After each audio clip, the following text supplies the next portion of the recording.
أعوذ بالله من الشيطان الرجيم بسم الله الرحمن الرحيم اللهم صل على محمد وعلى آل محمد صلى الله عليه وسلم تسليم.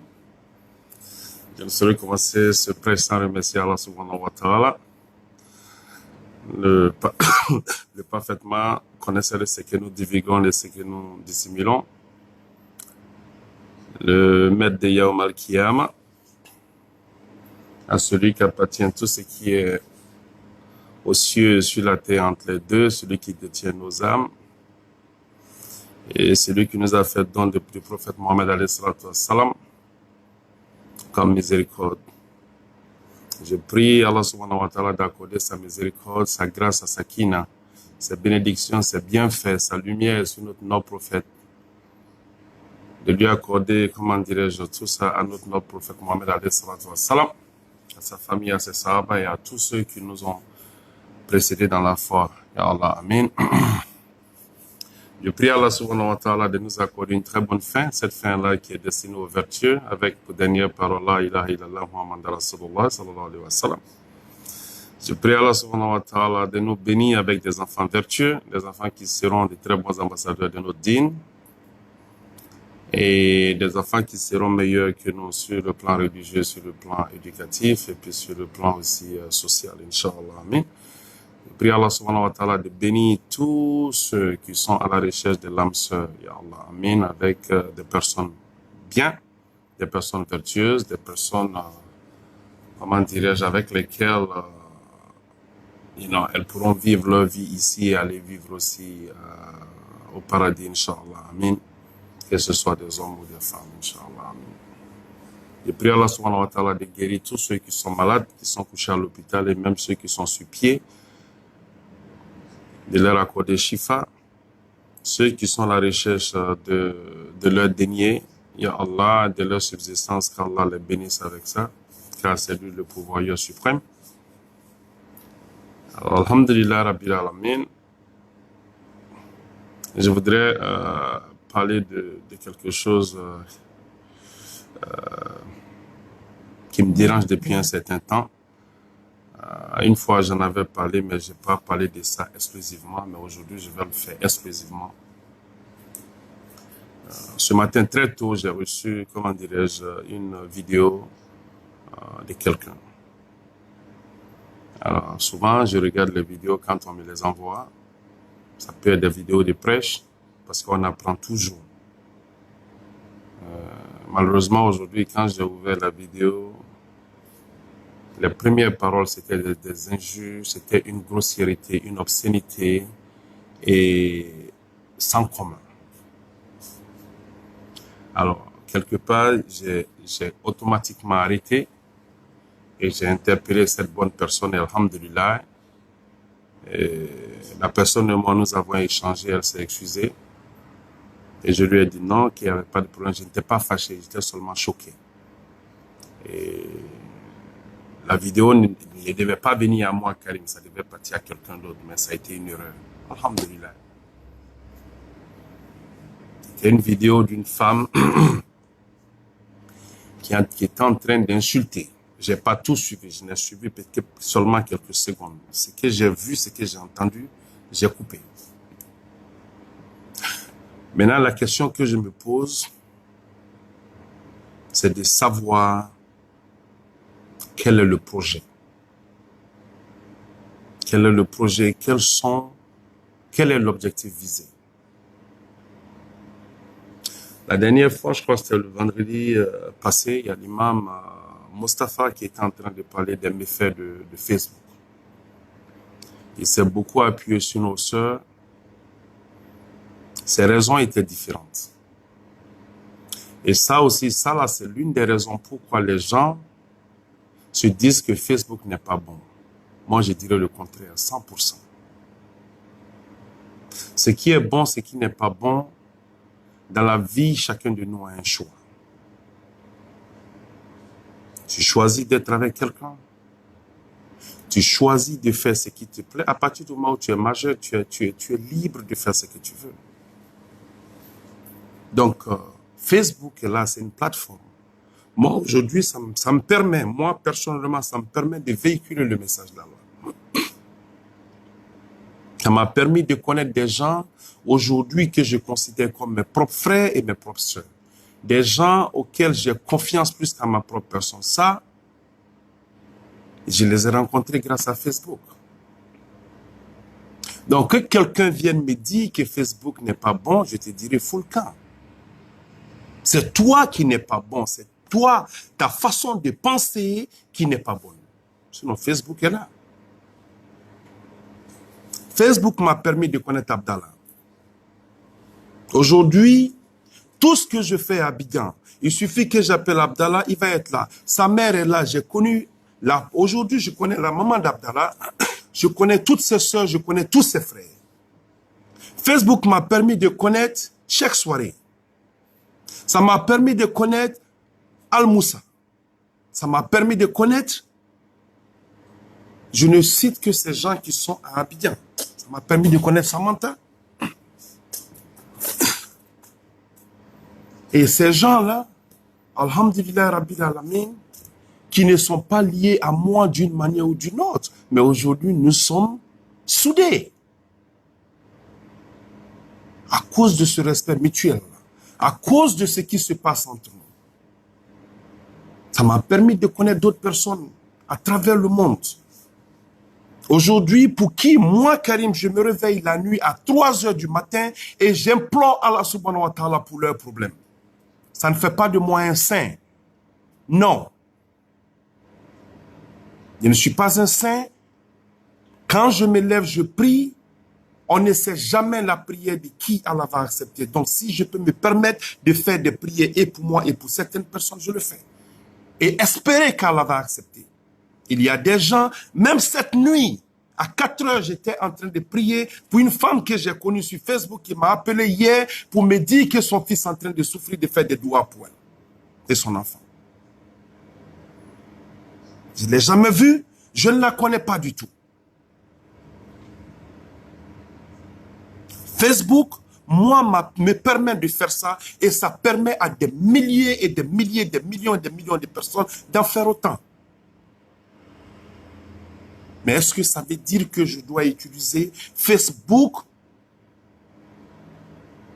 pour insulter les gens ou pour me dénigrer, pour me dégrader comme un enfant qui n'a pas d'éducation? Sommes-nous tous pas les ambassadeurs de nos familles? Quand une femme au foyer se lève parce qu'elle est fâchée, parce qu'elle a un bif avec quelqu'un d'autre, avec une autre femme ou bien avec un homme, et elle se lève, elle se met devant sa caméra, et elle commence à insulter de façon vulgaire, de façon obscène.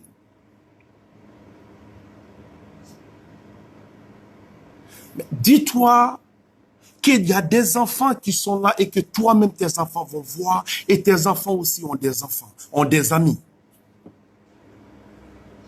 Quand les amis de toi, tes enfants voient ça, qu'est-ce que ça fait à toi, ton propre enfant? Maman, tu es fâché avec quelqu'un? Rentre dans son inbox. Tu es fâché avec quelqu'un? Appelle-le. En te mettant ici sur les réseaux sociaux pour insulter une femme qui insulte une autre femme jusque sous son pain, moi, Karim, personnellement, je ne sais pas comment t'appeler. Je ne veux pas rentrer en guerre avec qui que ce soit, que Dieu m'en garde. C'est juste une remarque et puis des conseils que je peux prodiguer. Pourquoi? À quoi ça sert? Quel est le projet? Quel est l'objectif visé? Pour dire que tu es impoli ou bien pour dire que tu sais insulter? Subhanallah. Le problème, c'est que tout mal que tu fais, et c'est visionné par des gens, chaque fois que c'est visionné par des gens, tu as une part de malédiction là-dedans.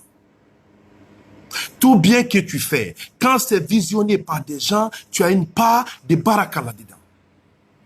Yo, pourquoi ne pas chercher la baraka au lieu de chercher, comment dire, la malédiction? Pourquoi?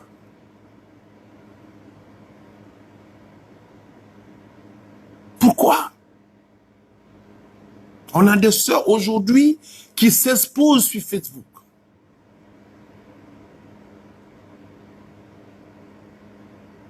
En train de s'insulter. Au Mali, maintenant, c'est devenu monnaie courante. Les gens n'ont plus peur. Ça dit des injures, des grossièretés que tu ne peux pas imaginer, comment dirais-je, surtout venant de la bouche de certains musulmans. Aujourd'hui, insulter la mère de quelqu'un sous son pain, c'est comme dire bonjour à quelqu'un. La ilaha illallah, Muhammad Rasulullah. Insulter la mère de quelqu'un de façon indigne, jusqu'à sous son pain, c'est devenu monnaie courante, c'est devenu comme bonjour. Mais où est-ce que nous allons? Où est-ce que nous allons? Comment on peut se rabaisser à ce point-là? Comment on peut perdre nos valeurs jusqu'à ce point? Comment?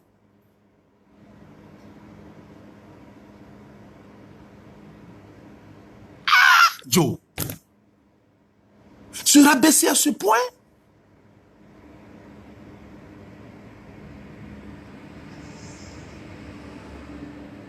Mais Joe, je me pose la question de savoir exactement où nous en sommes. Tu vas te lever, tu vas prier tous les... C'est ce que je dis aux gens à tout moment. Je dis que l'islam, ce n'est pas venir à la mosquée. L'islam, ce n'est pas prier régulièrement. Tout ça, ça fait partie de l'islam. Mais l'islam, c'est le caractère, papa. C'est ce qui sort de ta bouche.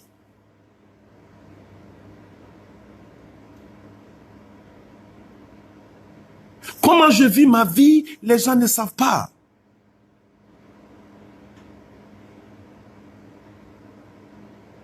Allah ne punit pas les gens. Allah, il a dit, il ne punit les gens que quand ils commencent à être arrogants, quand ils commencent à s'exposer d'une certaine manière. Parce qu'en ce moment, tu te dis que je m'en fous. Ce n'est plus des gens que tu t'en fous, mais tu t'en fous d'Allah.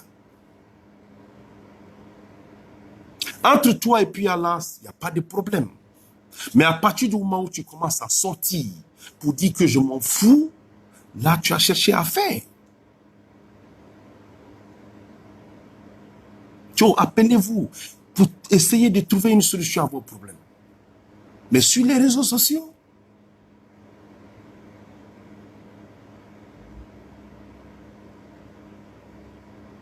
et après, les gens disent que les hommes ne veulent pas nous marier. Qui, personnellement, moi, Karim, personnellement, une femme comme ça, j'ai peur d'elle. Et je sais qu'il y a des gens aussi qui ont peur de ce genre de femmes. Moi-même, quand je vois un problème à distance, je fuis. Ceux qui me connaissent savent. Une femme qui est trop comme ça dit, I cannot grasp. Je ne peux pas comprendre. Des injures en bambara, en poula, comment dire, en soussou, en malinké, des injures comme les Américains le disent, hardcore.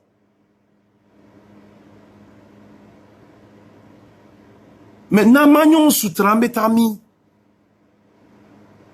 Namagnon Sutra, Metami.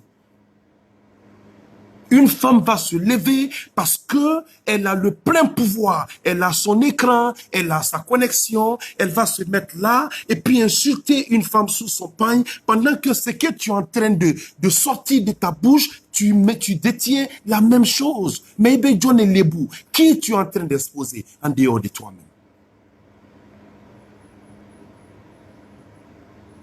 Vos enfants sont là.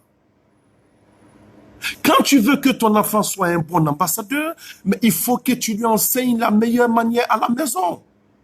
J'ai dit aux gens à tout moment, on prépare nos enfants à la maison pour le monde extérieur.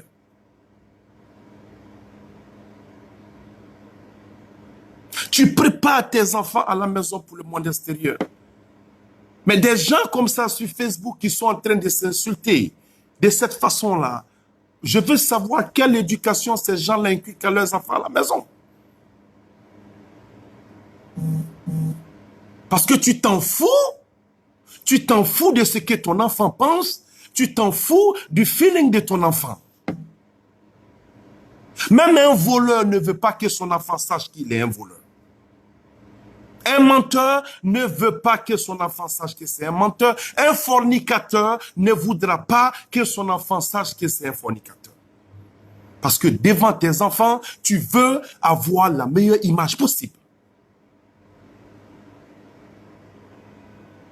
Ce qui veut dire que les choses, les conneries que tu fais, tu le fais comment? En coulisses, en cachette. Mais à partir du moment où tu t'exposes, c'est que tu n'as plus d'égard pour ta personne. On n'en parle même pas. Parce qu'à partir du moment où tu viens là, tu perds toute crédibilité et tes enfants deviennent la risée des gens dans la rue. Et demain, toi, tu voudrais que tes enfants là t'écoutent, ils ne t'écouteront pas.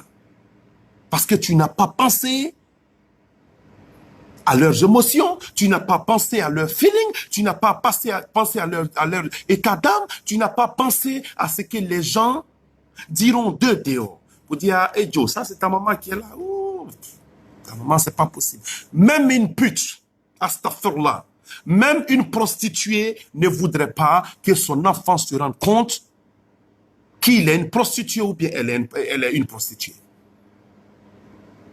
Il y a des choses. Quand tu sais que c'est pas bon, tu as honte que toi-même, tes enfants s'en rendent compte.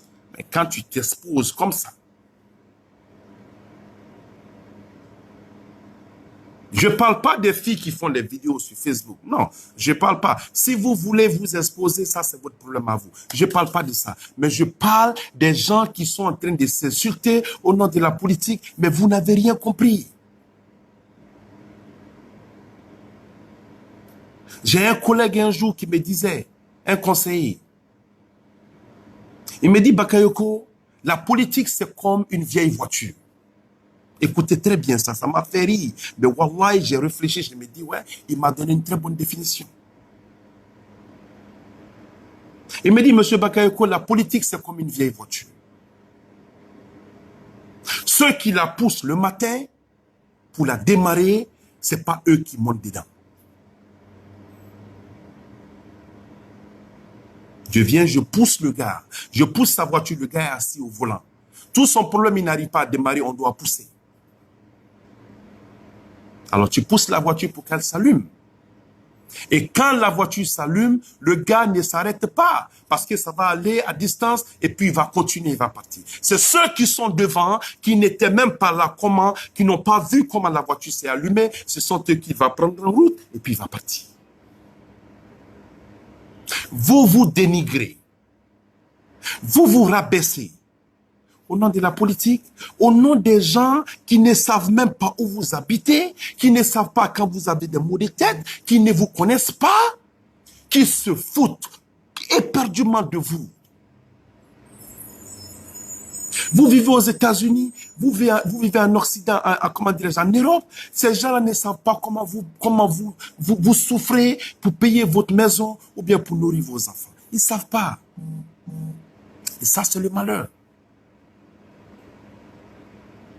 Ces gens-là ne savent pas. Entre eux-mêmes, ils s'asseyent et puis ils boivent, ils mangent.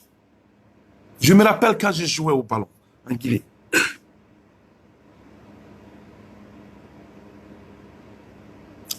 On a des matchs. Sur le terrain, nous sommes ennemis. Les supporters sont en train de s'insulter. Mais après le soir, après le match, qu'est-ce qu'on fait? On se retrouve tous et puis on mange ensemble. Quand je jouais à l'asphalte, on joue, nous sommes ennemis. Ça se bat, les supporters entre eux se battent, mais nous les joueurs, après ça, on se retrouve et puis on va manger, on boit ensemble. J'avais des amis qui jouaient pour l'ASK, j'avais des amis qui jouaient pour le Oroya. Jusque-là, j'ai maintenu cette amitié avec ces gens, jusqu'à aujourd'hui. Pendant que les supporters sont en train de se casser la gueule. C'est la même chose en politique, papa. Ça sert à quoi? Et ça, c'est dans tous les sports. Les joueurs sur le terrain, ils se cassent la gueule. Les supporters, ça ne va pas. Il y en a qui ne se parlent même pas. Ici aux États-Unis, quand il s'agit du sport, comment dirais-je, à l'université, mais c'est une rivalité que tu ne peux pas expliquer à quelqu'un. Par exemple, quelqu'un qui a joué à Michigan ou bien qui est parti à Michigan State ou bien qui est parti à Michigan ne veut pas, il veut même pas se marier à quelqu'un qui est parti à Ohio State. Souvent, même leurs enfants ne peuvent pas se marier. Parce que pour eux, c'est une rivalité qui date de je ne sais même pas combien d'années. Mais les joueurs, Joe, ils sont amis. Et après l'université, les gars se retrouvent souvent dans le même club professionnel et puis ils jouent. Il y en a qui deviennent le parrain de l'autre, l'enfant de l'autre. Il y en a qui deviennent le best man. Ils deviennent de meilleurs amis. Ça, c'est la politique aussi, papa. Alors, si tu penses que venir ici sur les réseaux sociaux, te dénigrer, quand tu insultes quelqu'un, c'est toi qui ouvres ta bouche, c'est toi qu'on voit, c'est toi qui es exposé. Alors, c'est toi qui es humilié. Si tu ne le sais pas, je te le dis, ma soeur. C'est toi qui es humilié. Pour l'amour d'Allah, pour l'amour du prophète Mohammed, je le dis parce que je sais que vous êtes musulmans. Arrêtez ça. Pensez à la réputation de vos maris, pensez à la réputation de vos enfants, pensez à vous-même en tant que femme digne et pensez aux parents qui vous ont éduqués. Ah, imaginez un peu l'état d'âme de moi, ma mère, si je suis arrêté ici. Aujourd'hui, elle est décédée, qu'Allah lui accorde Janatul Firdaus. Mais si elle était en vie, elle me regarde comme ça, en train d'insulter les hommes sous leurs pantalons, insulter les femmes sous leurs pagnes, et puis me comporter comme un dévergondé. Mais quel serait l'état d'âme de ma maman? En tant que femme vertueuse, comment elle va se sentir? Nous, en tant que parents, quand nos enfants, quand on reçoit des coups de fil de l'école pour dire que, ouais, moi, par exemple, on m'appelle, on me dit que, ouais, Nantena a fait quelque chose. J'ai mal au cœur. Je dis au gars, au principal, je lui demande de lui passer le téléphone. Il dit, maman, tu es fière de toi? Elle me dit, non, papa. Ce n'est pas ce que tu m'as appris. J'ai dit, demande pardon et promets-lui que ça ne va plus jamais se répéter. Et je suis assis à la mosquée, Allah est mon témoin. Elle demande pardon et elle dit, elle promet de ne plus répéter. Même quand Nantene a affaire avec le mari de sa maman. Moi, Karim, j'appelle le mari de sa maman pour lui demander pardon et je demande à ma fille de lui demander pardon. Je n'ai pas besoin d'être en guerre avec lui. Ça me fait mal quand mon enfant est pointé du doigt pour dire que mon enfant ne s'est pas bien comporté. Ça, c'est moi en tant que parent. Et je suis sûr que c'est comme ça que vous vous sentez aussi. Donc, imaginez aussi, ce n'est pas nous seulement qui avons de l'émotion, ce n'est pas nous seulement qui avons des feelings. Alors, si moi j'ai mal, quand Nantene se comporte mal à l'école, comment Nantene va se sentir quand moi, Karim, je me comporte mal sur les réseaux sociaux? Quand tu penses à ça, tu deviens décent. Parce que tu te dis que tes enfants aussi te regardent. Tu ne peux pas dire à ton enfant de ne pas boire l'alcool. Tu ne peux pas dire à ton enfant de ne pas fumer la drogue. Tu ne peux pas dire à ton enfant de ne pas fumer la cigarette. Pendant que lui, il te voit tous les jours en train de boire l'alcool, astaghfirullah, en train de fumer la drogue, astaghfirullah, en train de fumer la cigarette, astaghfirullah. Mais la femme va te dire, mais papa, tu me dis que cela, c'est pas bon, mais toi-même, tu es en train de le faire. Parce que nous sommes le modèle. Ce modèle-là que nos enfants regardent est le modèle auquel nos enfants aspirent. Filles comme garçons. Est-ce que les gens qui se lèvent pour faire des vidéos avec des profanités comme ça, est-ce que ces gens-là pensent à ça? Est-ce que ces gens-là pensent à ça?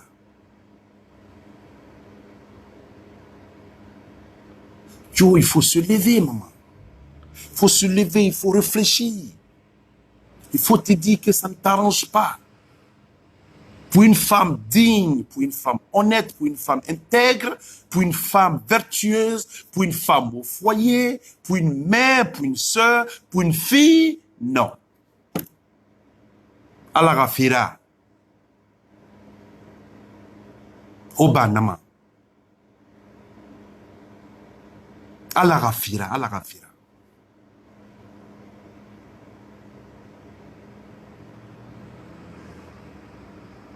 Non. Ça fait mal, papa, ça fait mal. Ça, c'est pas ce que l'islam nous enseigne. Oublions un peu l'islam, ça, c'est pas ce que nos parents nous enseignent.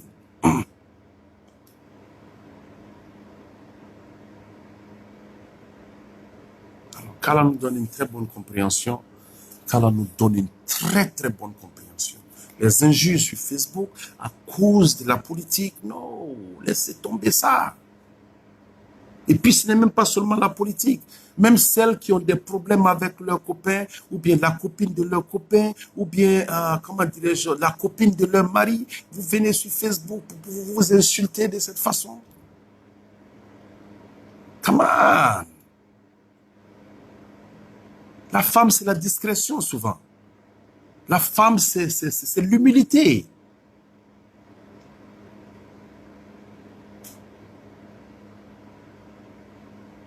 C'est vrai. Personne n'aime ça. Personne. Je ne connais pas un homme. Aucun homme ne va t'encourager à faire ça. Il faut réfléchir, il faut penser. De quelle maison tu viens? Où tu as été élevé? Où tu es né?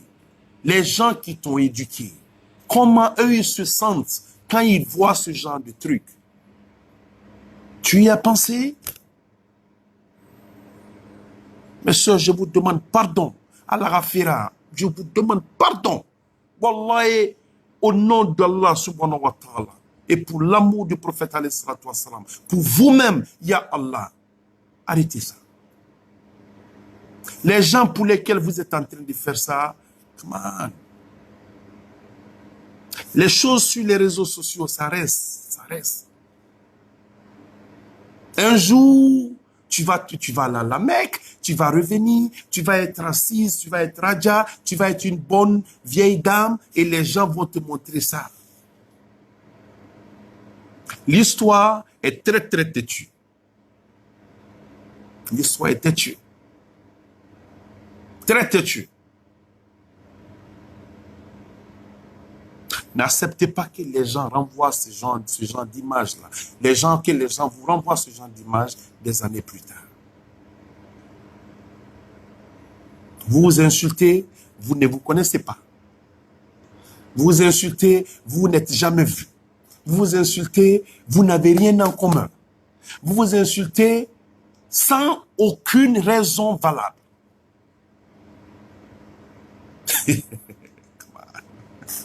Ça, c'est de la folie.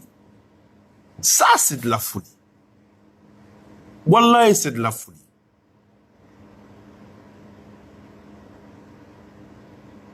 Donc, arrêtez ça. Arrêtez ça pour vous. Arrêtez ça pour vos enfants. Arrêtez ça pour vos maris. Arrêtez ça pour vos amis. Arrêtez ça pour vos parents. Arrêtez ça pour les gens qui ont de l'amour et de la considération pour vous. Arrêtez ça pour ces gens-là.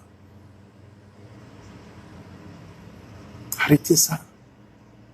Je vous jure. J'avais déjà fini de faire mes prières, en train de faire mes zikrs. Je dis, je vais aller sur Facebook. Quand j'ai vu ça, ça dit que, comment on appelle ça encore, les injures en sous qui sont sortis, j'ai coupé, j'étais obligé, wallahi billahi tallahi, j'étais obligé de refaire mes ablutions avant de venir à la mosquée. Parce que tu entends, pour ceux qui comprennent le sous, ce qui est sorti, subhanallah. Je ne peux pas oser. Non, je ne peux pas, subhanallah.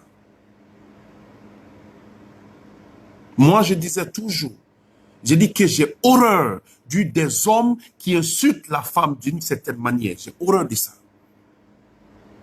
Oh, j'ai horreur de ça. J'ai horreur de ça. Ça, c'est l'une des rares fois que tu peux me voir me battre avec quelqu'un.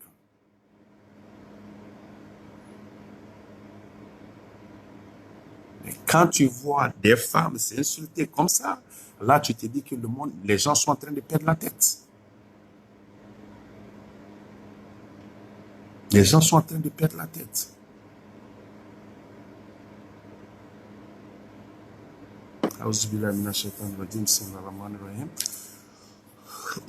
اللهم صل على محمد وعلى محمد كما صليت على ابراهيم وعلى ال ابراهيم وبارك على محمد وعلى محمد كما باركت على ابراهيم وعلى ال ابراهيم في العالمين انك حميد مجيد ربنا تقبل منا انك انت السميع العليم ربنا ولا تحملنا ما لا طاقة لنا به واعف عنا واغفر لنا وارحمنا انت مولانا فانصرنا على القوم الكافرين ربنا لا تزغ قلوبنا بعد إذ هديتنا وهب لنا من لدنك رحمة انك انت الوهاب ربنا تقبل دعاء ربنا تقبل منا انك انت السميع العليم بسم الله الرحمن الرحيم الله يحكي لنا madame que Dieu nous bénisse avec une très bonne compréhension, avec l'intelligence de comprendre l'intelligence et la sagesse de comprendre que